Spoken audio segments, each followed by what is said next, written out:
오늘은 요한복음 21장을 말씀드리겠습니다. 이제까지 우리가 요한복음을 강의하면서 오늘은 마지막 점에 접어들었습니다. 우리가 하나님 말씀을 들으면서 또 요한복음을 이렇게 다 읽으면서 여러분들께서 하나님의 성령이 어떻게 우리에게 역사하시고 또 예수님께서 이 땅에 왜 오셨는지 이 부분을 많이 여러분들께서 들으셨을 것입니다.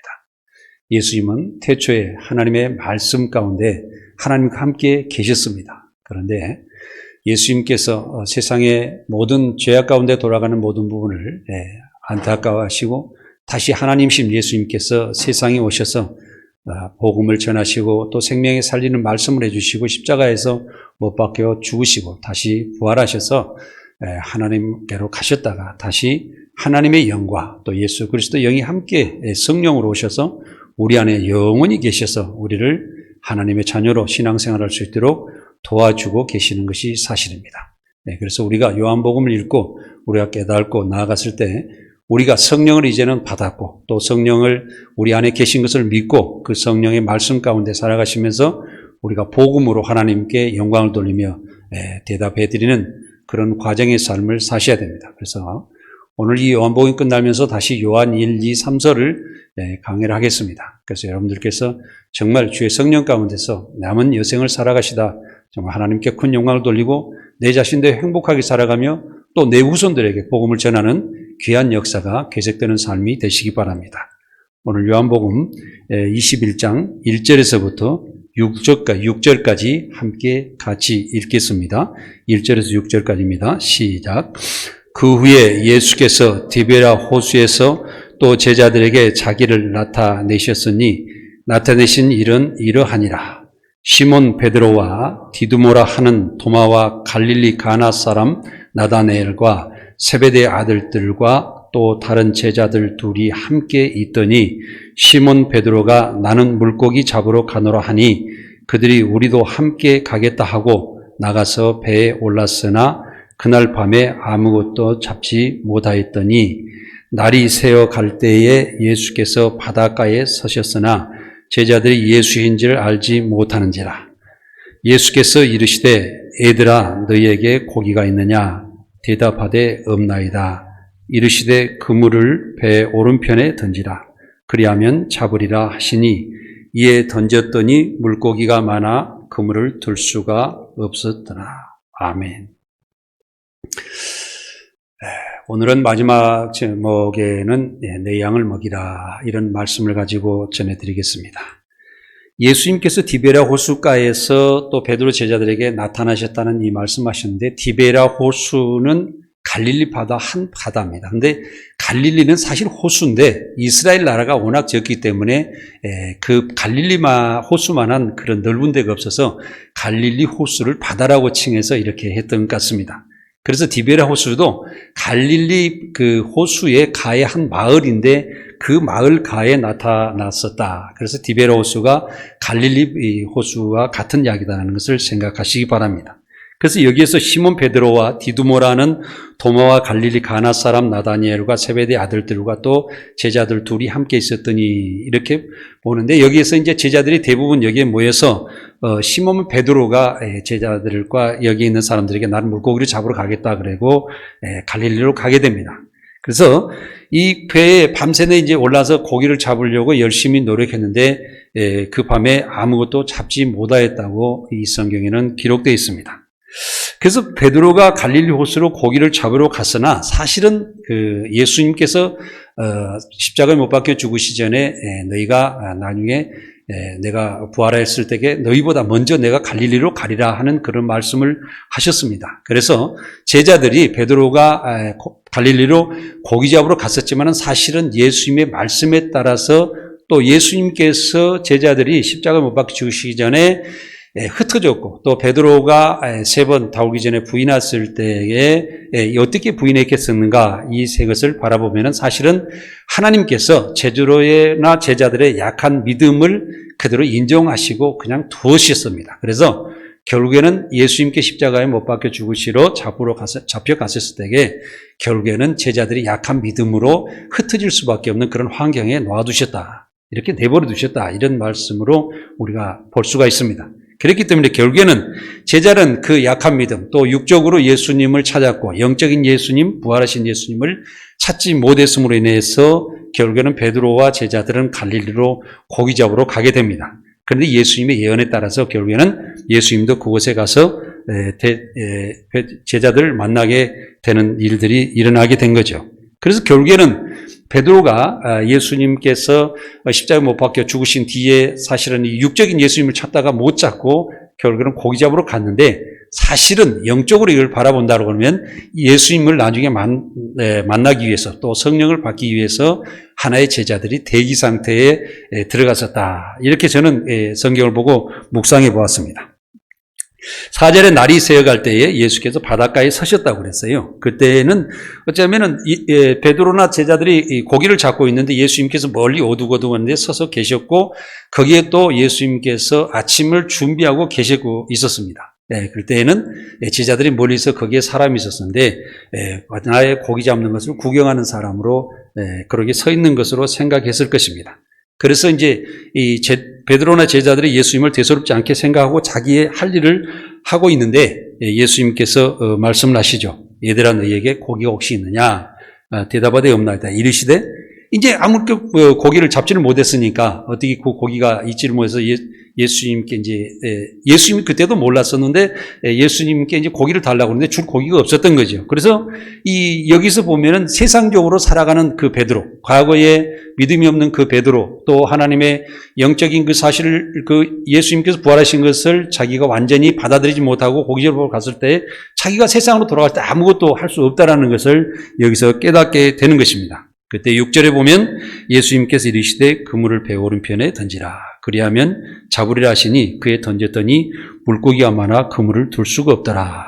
이렇게 말씀하셨어요. 그래서 예수님께서 이렇게 베드로가 밤새내, 사실은 갈릴리 바다에서 고기를 잡는 일들이 베드로의 전업이고 계속 그 일들을 해서 예수님 만나기 전까지 먹고 살았습니다. 그런데 고기가 어디 있는지 대충 알았을진데 여기서는 베드로는 밤새내 잡아서 한 거나도 못 잡았어요. 이것이 뭐냐면은 우리가 세상적으로 자기 꾀, 자기 생각과 자기의 모습대로 살아갔을 때 과연 내가 얼마나 성공했을까? 제가 이렇게 사람들을 많이 만나서 봤는데요.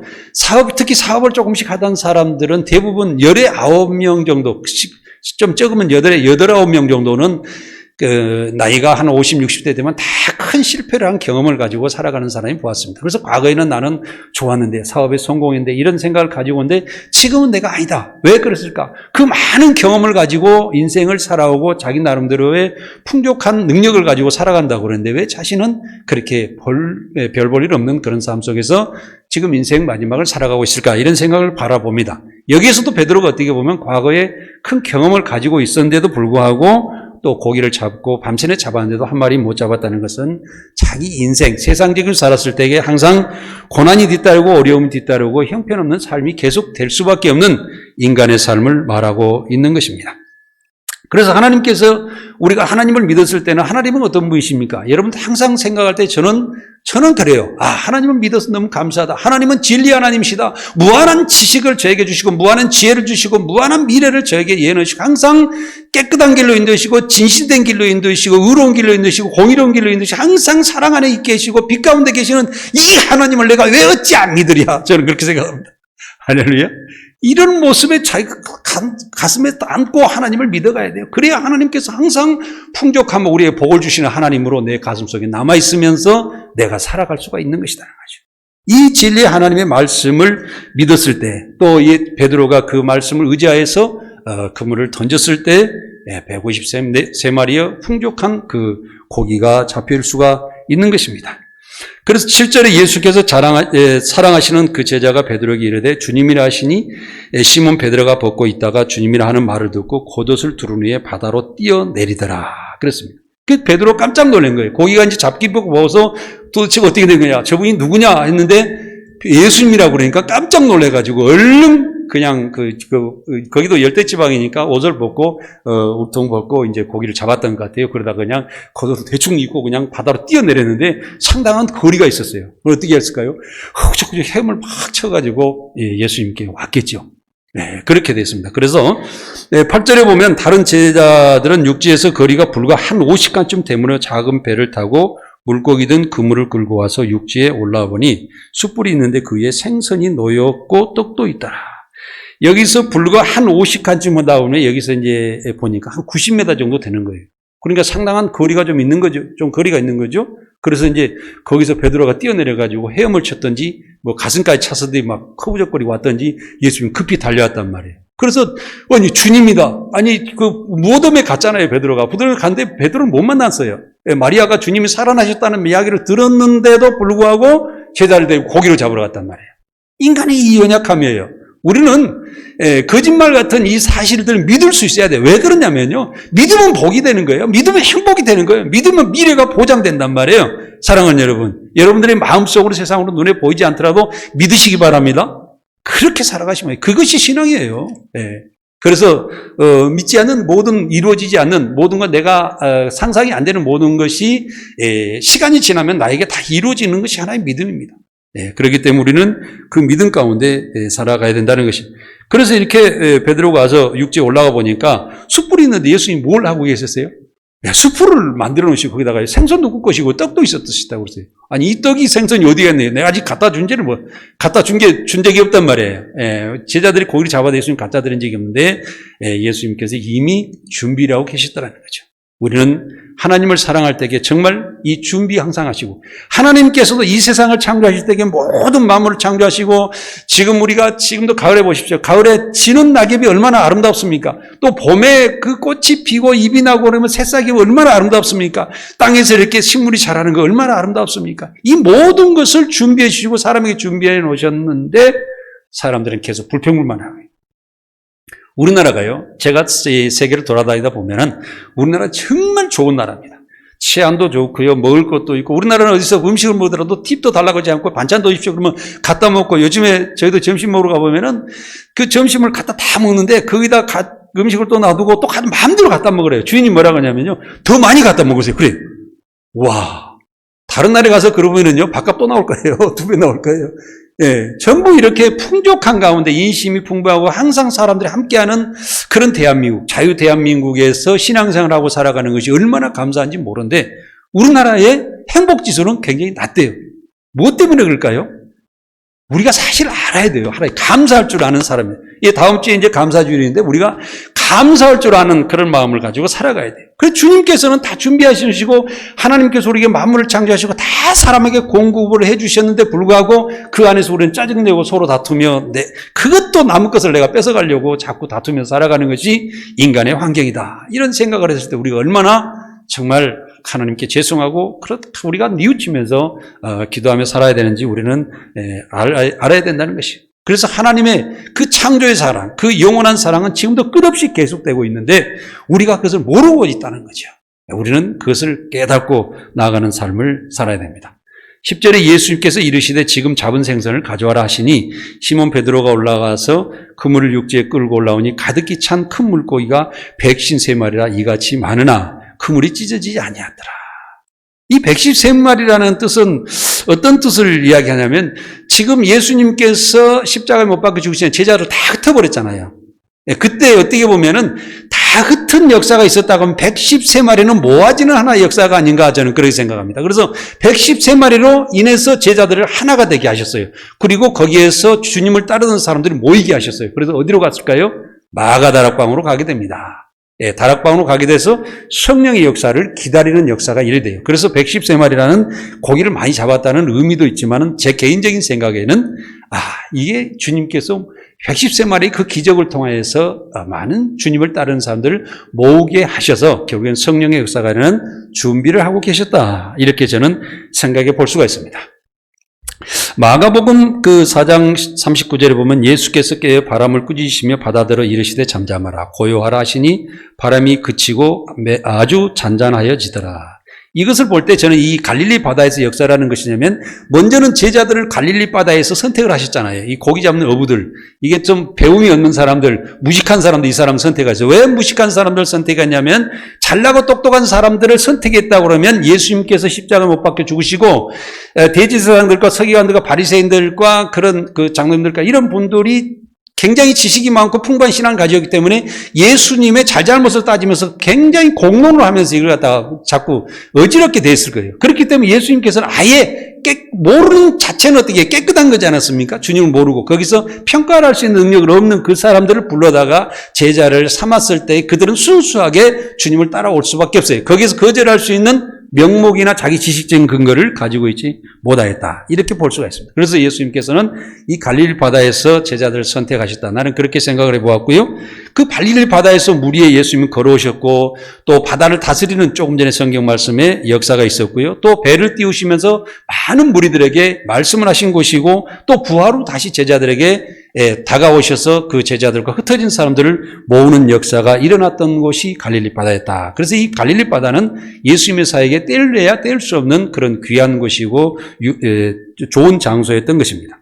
그 갈릴리 바다라는 것은 지난번에도 말씀드렸지만 이 갈릴리 바다가 무슨 강으로 저 산 위에서 물이 쭉 내려오는 게 아닙니다. 근데 이스라엘 평원 지대 가보면은 이게 사막 위에가 거의 평지예요. 그래서 거꾸로 미국의 그랜드 캐년 같은 데 가보셨으면 모르겠는데 그 그랜드 캐년이 땅에서 꺼져가지고 이렇게 계곡으로 돼 있대요. 꺼져가지고. 그래서 그런 모양으로 돼 있는데 그 평지 위에보다도 그 갈릴리가 300-400m 낮은 곳에 있다는 거죠. 그건 뭐냐면 흘러 들어오는 물이 없어요. 어디서 나왔을까요? 사막에 물이 조금이라도 뿌리면 그 사막으로 물이 쭉 들어가죠. 사막에서 300-400m 속에서 흐르다가 갈릴리로 다시 물이 모아져 버리는 거예요. 그래서 이게 물이 정말 그 사막 깊은 곳에서 흘러나오는 이 생명수가 모이는 것이 갈릴리 바다였다. 이렇게 볼 수가 있습니다. 그래서 이런 하나의 지리적인 역할로도 보면은 그 갈릴리 바다는 정말 어디서 대충 흘러나오는 물이 아니라 땅속 깊은 곳에서 솟아나는 그런 생명수의 갈릴리 바다였다. 이렇게 볼 수가 있습니다. 12절에 예수께서 이르시되 와서 조반을 먹으라 하시니 제자들이 주님이신 줄 아는 고로 당신 누구냐 감히 묻는 자가 없더라. 여기서 보면은 조반을 먹으라 하는데 예수님께 당신 누구냐 묻는 자가 없다. 이게 좀 이해가 안 되는 거잖아요. 그래서 베드로가 왔을 때는 그냥 기뻐서 주님 가서 확 들어 안아 버릴 수 있는 그 정도로 반가웠을 것 같은데 말이 없었어요. 한 가지는 무엇일까요? 예수님께서 죄송해서요. 왜냐하면 배신하고 왔잖아요, 제자들이요. 한 가지 죄송해서. 그 다음에는 뭐냐면 예수님께서 십자가에 못 박혀 죽으셔서 물과 피를 다 쏟으신 뒤에 볼품이 없었을 거 아닌가? 난 그 생각도 해봤어요. 그래서 확실히 예수님께 초라하셔서 앞으로 우리를 인도해 주셔서 계속 육적으로 생각하다가 그런 유능한 예수님이었을까? 이런 부분도만 생각을 해보려 해서 그래서 두 가지로 우리가 생각해 볼 수가 있는데요. 어떻든 우리는 이 사람들이 주님께 와서 말을 못했다는 거죠. 그 주님께서는 다 준비해 주시고 기다리고 계셨는데, 그랬었다는 거죠. 13절에 예수께서 가셔서 떡을 가져다가 그들에게 주시고 생선도 그와 같이 하시니라. 이것은 예수께서 죽은 자 가운데 살아나신 후에 세 번째 제자들에게 나타나신 것이라. 그래서 이제 예수님께서 여기서 제자들에게 말씀을 하시고 결국에는 이제 감람산으로 올라가셔서 거기에서 제자들에게 마지막 복음을 전하라고 하고 이제 승천하시게 됩니다. 그래서 마태복음 26장 31절에 보면은 그때 예수께서 제자들에게 이르시되 오늘 밤에 너희가 다 나를 버리리라. 기록된 바 내가 목자를 치리니 양의 떼가 흩어지리라 하였느니라. 그러나 내가 살아난 후에 너희보다 먼저 갈릴리로 가리라. 베드로가 대답하여 이르되 모두 주를 버릴지라도 나는 결코 버리지 않겠나이다. 예수께서 이르시되 내가 진실로 진실로 너희에게 이르노니 오늘 밤 닭 울기 전에 내가 3번 나를 부인하리라. 그랬죠. 먼저 말씀에 31절에 보면은 오늘 밤 너희가 나를 다 버리리라. 기록된 바와 내가 목자를 친다고 했어요. 그러니까 하나님께서 예수 그리스도를 치시는 거예요. 왜냐하면 내버려 두시고 십자가 못 박혀 죽으시니까 결국은 어떻게 제자들이 그를 따르는 예수 그리스도를 따르는 사람들이 다 흩어지는 문제가 되게 됩니다. 그러면은 다 어떻게 보면은 예수님 십자가 못 박혀 죽으시고 제자들은 다 흩어지고 끝난 거 아니겠습니까? 세상적으로는 다 끝난 거예요. 아무것도 그렇지 않습니까?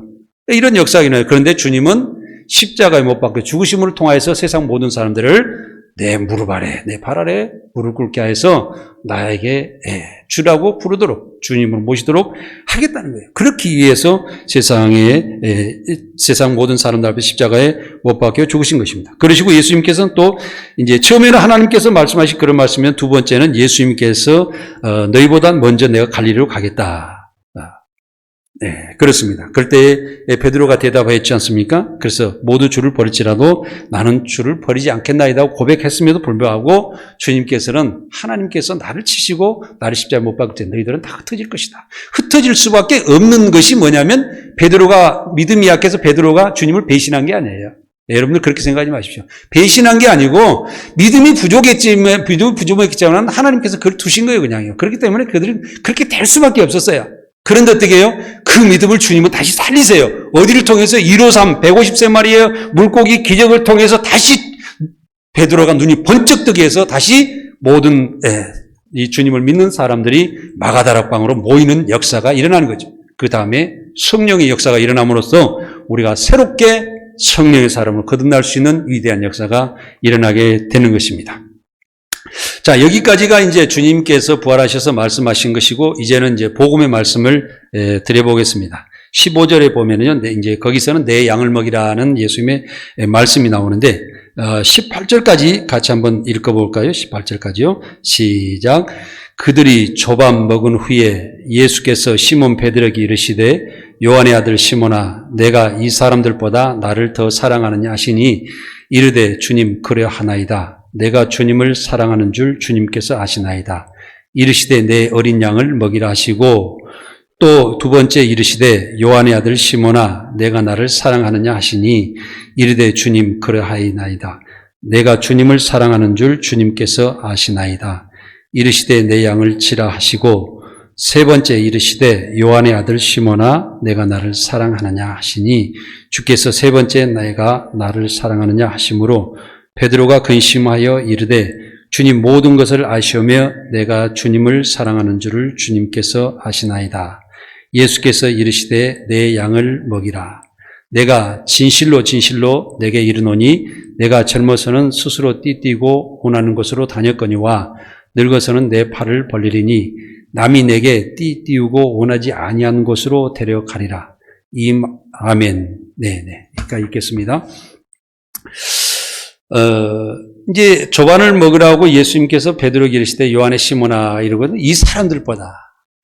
예수님이 이제 베드로가 주제자잖아요. 수제자에게 묻는 거예요. 왜 그러냐면 베드로한테 이래 물었냐면은 주변에 네가 너희들 이 주변 사람들 사랑하여서 네가 고기 잡으러 갔지 않느냐.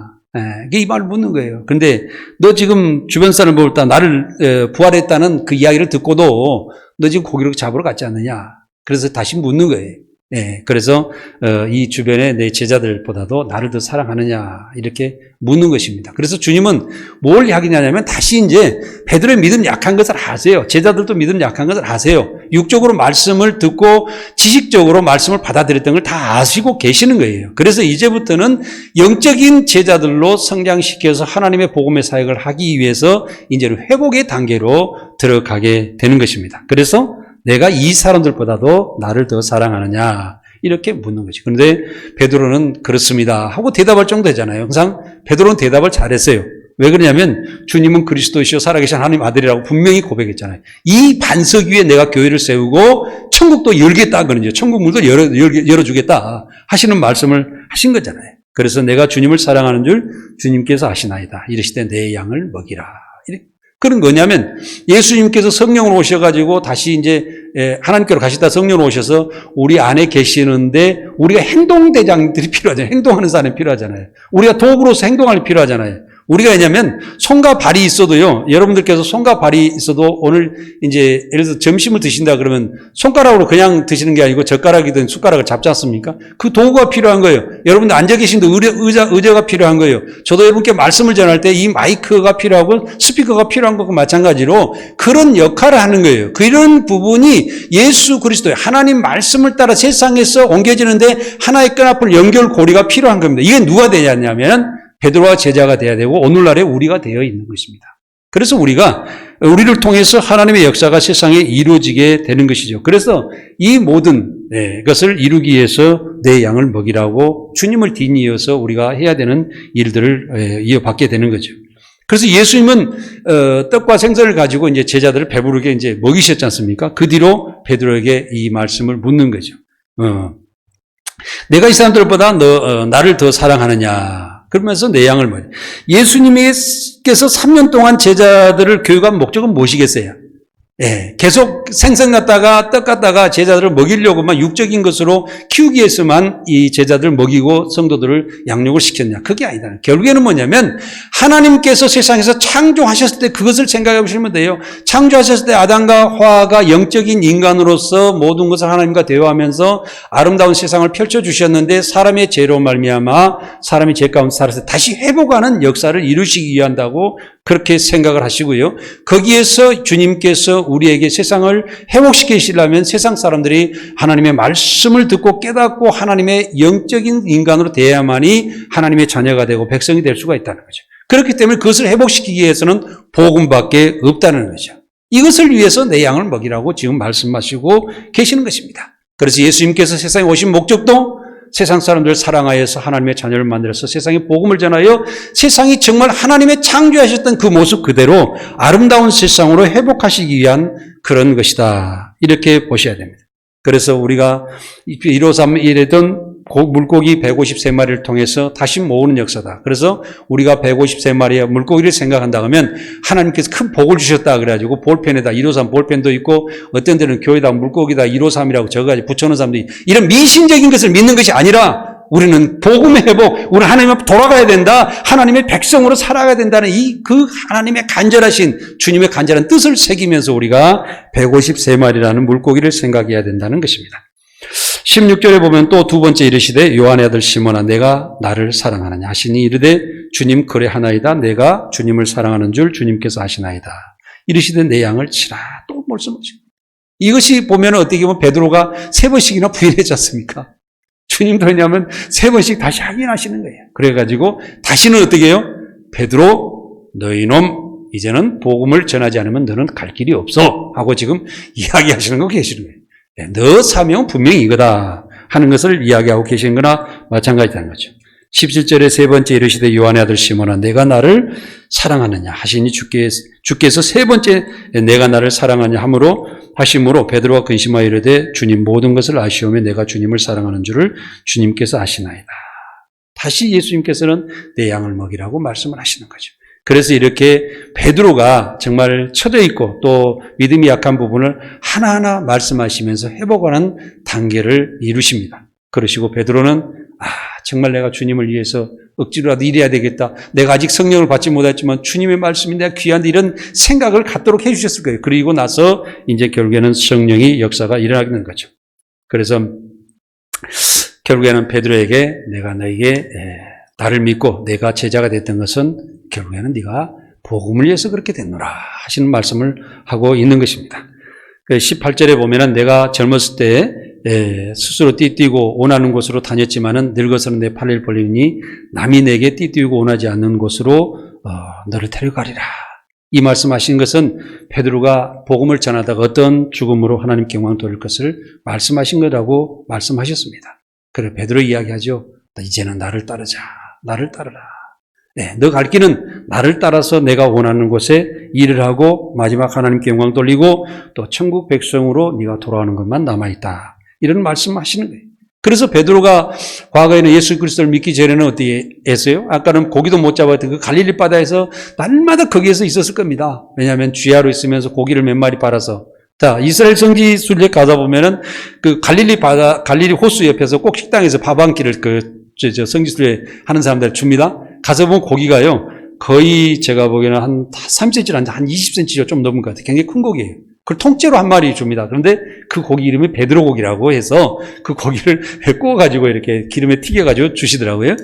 그래서 그걸 먹으면서 이 갈릴리 바다를 바라보면서 이렇게 우리가 생각에 잠기는 것을 볼 수가 있습니다. 그래서 과거에는 이런 고기를 잡고 그 고기를 잡아서 팔아서 돈을 만들어서 자기 가족을 먹여 살리는 그런 자유스러움, 자기 생각에 의해서 살아가는 베드로에 따르면은 이제는 주님을 만나서 얽매이게 됩니다. 묶이게 됩니다. 자기가 갈 길이 어딘지를 마지막으로 주님께서 부활하셔서 지금 말씀하고 계시는 거예요. 너의 갈 길은 이거다. 복음을 위해서 가는 것이다. 그래서 이 복음은 여러분들께서 잘 생각하셔야 돼요. 왜냐하면 우리가 복음을 전하는 것은요, 그냥 예수 믿으라고 길 가는 사람한테 떡 나눠주고 전도지 나눠주고 그런 게 복음이 아닙니다. 사실은 뭐냐면 복음은 내가 희생이 돼야만이 전해지는 것입니다. 무슨 이야기냐면 내 가진 돈을 가지고 상대방에게 베풀어지면서 음식 하나로 대접해야 상대방이 인정을 하는 것이고 내가 그들에게 섬기는 삶을 살아야 되는 것이고 내가 상대방 더 낮아져야 되는 것이고 내가 정말 희생하면서 몸소 실천을 해야만이 복음이 전해지는 것입니다.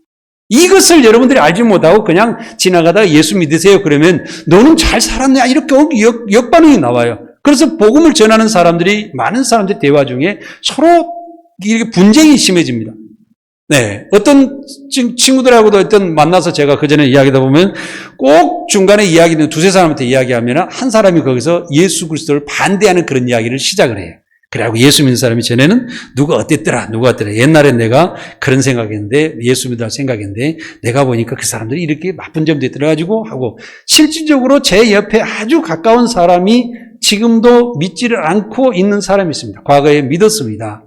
그런데 돌아가가지고 어떤 교회에서 헌금을 많이 하라고 그런다는 둥, 약간 안 좋은 그런 모습을 보고 인간의 모습을 보고 되돌아가서 신앙생활 안 하고 합니다. 근데 제가 그 사람들에게 제가 들을 정도의 사람이 아닙니다. 간절히 이야기하고 만나서 대화를 하고 싶은데 문을 열어주지 않습니다. 메시지를 줘도 대답하지 않습니다. 전화해도 전화도 안 받습니다. 이런 사람들이 있어요.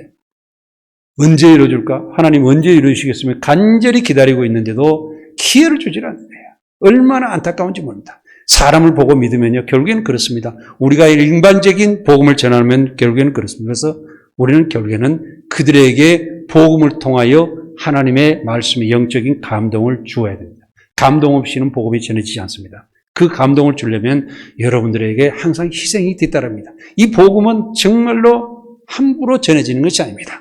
그래서 주님께서 결국에는 십자가에 못 박혀 죽으시고 제자들도 많은 주님의 사람들도 희생을 해가면서 내 목숨을 다해서 복음을 전하는 것을 우리는 볼 수가 있는 것입니다. 사랑하는 여러분, 우리는 언젠가는 우리 육신이 세해져서 우리 이 세상을 떠나가야 됩니다. 이 육신을 그냥 가만히 있어도 우리가 약해지는데 내가 정말 이 육신을 통해서 우리 육신의 모든 것을 버리더라 그 육신의 쇠약해진 것을 이용해서 오히려 복음의 생명을 살리고 우리가 하나님 앞으로 나아갈 수 있는 그런 역사가 계속돼야 될 줄 믿습니다. 그래서 이제 20절에 보면 베드로가 돌이켜 예수께서 사랑하시는 그 제자에게 따르는 것을 보니 그 만찬석에서 예수의 품에 의지하여 주님을 파는 자가 누구오니까 묻던 자더라. 이에 베드로가 그를 보고 예수께 여짜되 주님 이 사람은 어떻게 되겠사옵나이까? 예수께서 이르시되 내가 올 때까지 그를 머무게 하고자 할지라도 내게 무슨 상관이냐? 너는 나를 따르라 하시더라. 여기서 이제 보면은요 주님을 파는 자가 누구인지가 물었다고 그랬어요. 지금 여기까지는 나오지 않는데 먼저 보면은 24절에 보면 이 일들을 증언하고 이 일을 기록한 제자가 이 사람이라 우리는 그의 증언이 참된 줄 아노라. 여기를 보니까 결국에는 이걸 기록했다는 것. 어떻게 보면 요한복음을 기록했다라고 생각한다면 요한이 아닌가 이런 생각을 저는 해보았습니다. 그래서 이 요한이라는 사람이 지정을 한다고 하면 요한이 이제 그런 말을 했을 때에게 베드로가 이 사람은 어떻게 되겠습니까? 요한은 어떻게 되겠습니까? 이게 묻는 거죠. 그런데 예수님께서는 너는 그걸 상관하지 마라. 너는 나를 따르라. 무슨 이야기예요? 우리가 각자 맡은 은사가 다 따로따로 있어요. 신앙생활 하다 보면요. 우리 목사님께서는 말씀을 잘 전하시는 그런 목사님, 기도하시는 목사님 남아있고 또 우리 장로님께서는 다른 일 하시고 또 권사님 다른 일 하시고 다 각자의 은사가 있는데 각자에 맡아서 하나님 나라에 임할 때까지 자기 사명을 다 감당할진데 특히 베드로에게 뭐냐면 너는 나를 따르라. 너희가 복음을 위해서 따라왔을 때 다른 제자도 함께 하시고 너희가 하나의 샘플적인 일을 해야 될 것이라는 것을 예수님께서 말씀하고 있는 것 같아요. 그래서 일단은 제자들이 있을 때 베드로라는 끈앞풀을 통해서 수제자라는 끈앞풀을 통해서 그를 인도하시고 주님께서 나아가는 것을 볼 수가 있는 것입니다. 예수님께서 하나님의 진리 성령으로 이제 앞으로 함께 오실 것을 예수님은 예정하고 계시는 거죠. 그래서 베드로는 뭐냐면 베드로를 통해서 모든 제자와 예수님을 따랐던 그 사람들을 마가다락방으로 인도하시고자 하는 것이 아니신가 저는 그런 생각을 해보았습니다. 그래서 나를 따라서 순종하는 삶을 살 때 결국에는 그 그리스도의 역사가 세상에 펼쳐지는 일이 계속될 수가 있다라는 생각을 해보았습니다. 23절에 이 말씀이 형제들에 나가서 그자에게 죽지 아니하겠다 했으나 예수님의 말씀은 그가 죽지 않겠다 하신 것이 아니라 내가 올 때까지 그를 머물게 하고자 할지라도 내게 무슨 상관이 있냐 하신 것이니라. 이 일들을 증언하고 이 일들을 기록한 제자가 이 사람이라. 이는 그의 증언이 참될 줄 압니다. 예수께서 행하신 일이 이외에도 만일 낱낱이 기록된다면 이 세상이라도 이 기록된 책을 두기에 부족할 줄 아노라 하고 성경은 요한복음을 마감하고 있습니다. 그래서 결국에는 이 복음의 사명을 우리는 감당해 나가야 됩니다. 그렇기 위해서는 우리는 확실한 성령을 받아야 합니다. 성령을 받으려면 어떻게 해야 된다고요? 우리가 예수 그리스도 십자가의 보혈의 피의 은혜, 그 고난의 안으로 들어가 항상 우리가 그 피와 살을 먹고 마시는 그 고난 속에 있으면서 죄에서 떠나야 되며 거기서 우리가 회개하고 주님의 말씀을 받아들였을 때에 주님께서는 하나님의 진리의 말씀을 깨닫게 하시고 진리 안에서 자유롭게 하는 삶 가운데 우리 성령의 역사가 일어나는 것입니다. 이 역사 가운데 우리가 들어갔을 때 우리는 내가 육신적인 내 생각으로 살아가는 것이 아니라 그리스도의 말씀과 하나님의 말씀이 인도하시는 그 말씀 가운데서 살아감으로 인해서 우리는 영적인 사람으로 바뀌게 됩니다. 할렐루야. 우리는 이것을 생각하며 늘 기도하며 살아가시기 바랍니다. 그리고 남은 인생에 살아갈 때 정말 하나님의 말씀 가운데 성공하는 인생을 살아가셔야 됩니다. 우리가 언제까지 육적으로 살다가 육적에서 헤매다가 세상 티격태격하면서 살아가겠습니까? 정말 여러분들이 생명수가 흘러나가는 내 배에서 생수강이 흘러나는 역사가 계속돼야 됩니다. 그랬을 때 여러분들께서 내 자신도 살아나지만 내 가족도 살리고 내 교회도 살리고 내 지역에 내 만나는 모든 사람, 내 주변의 모든 환경을 살리는 역사 가운데 살아가게 되시는 것입니다.